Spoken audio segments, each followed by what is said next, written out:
Hey guys, so this is the new 2021 Lotus Evora GT that I'm currently borrowing from the wonderful guys at Lotus USA. This thing is an absolute beast, and it's very striking. As you can see, this is Daytona blue, which would definitely be my choice for color.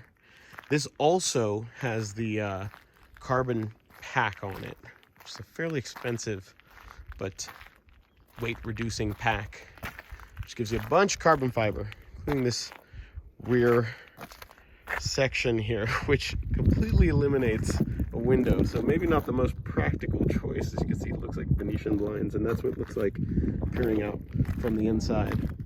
But this car is a real driver's car. It's very quick. It's got 3.5 liter supercharged V6, which makes 417 horsepower and 316 pound-feet of torque.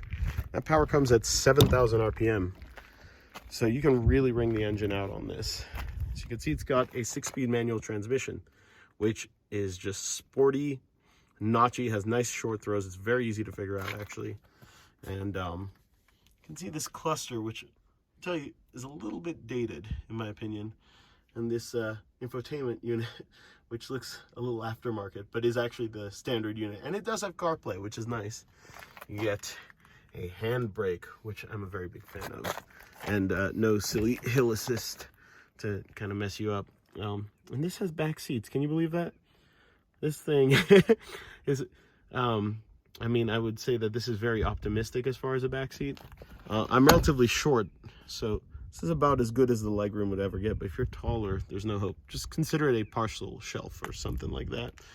You have these carbon bucket seats, which for what they are actually very comfortable. And, you know, the pedal box is a little bit small, but it's comfortable. So you end up with this very low driving position. And the driving position is actually pretty damn fantastic on this car. I don't know if you guys can see too clearly here, but it makes you feel very low to the ground. It makes everything feel very quick, almost like it's happening a little bit in fast forward. We've also got these pretty massive AP Racing brakes here. Don't know the dimensions offhand, but they are very large. And we have these Porsche spec Sport Cup 2 tires, which I believe are 245s or 265s at the front. Yeah, 245 at the front and 295 at the rears. So if I'm not mistaken, this is very similar to a Porsche Cayman or a Cayman GT4 or a Spider. 718 Spider, I believe, is the designation of the convertible version of that car. But it's that same tire setup. Those are very good tires. These are the Sport Cup 2 N1s, which is the improved version, and I'm a big fan of those tires. I'm not sure if this has the titanium exhaust on it or not, but whatever it has, it sounds really, really good from the inside of the car. And if you open the windows, you can hear the supercharger, which is quite nice. This is just a very striking car in that it draws a lot of attention. You don't see any other Lotuses, Loti. Can someone give me an answer on that? You don't see a lot of Lotuses on the road, and this draws as much attention, if not more, than a lot of supercars. So if you're into that, which I'm personally not, but if you are into that, then this is a very good alternative. This is laser targeted at the Porsche Cayman, both in driving style and price, especially like things like the GTS or GT4. I'd say this is a lot more hardcore, and especially with this carbon pack, you know, the carbon roof and all. It's a very expensive pack. It's about $10,000. But with this setup, this is really meant as a weekend car for twisty roads. If you really want to sort of be pushing faster and faster, or, you know, I could see this being an absolutely phenomenal track car. I am not taking it to the track. I'm not allowed to take it to the track. But, you know, from what I've been able to gather from driving a little too fast on these twisties, I mean, there isn't even a hint of understeer or anything when you start to push it. You can start to hear the front tires.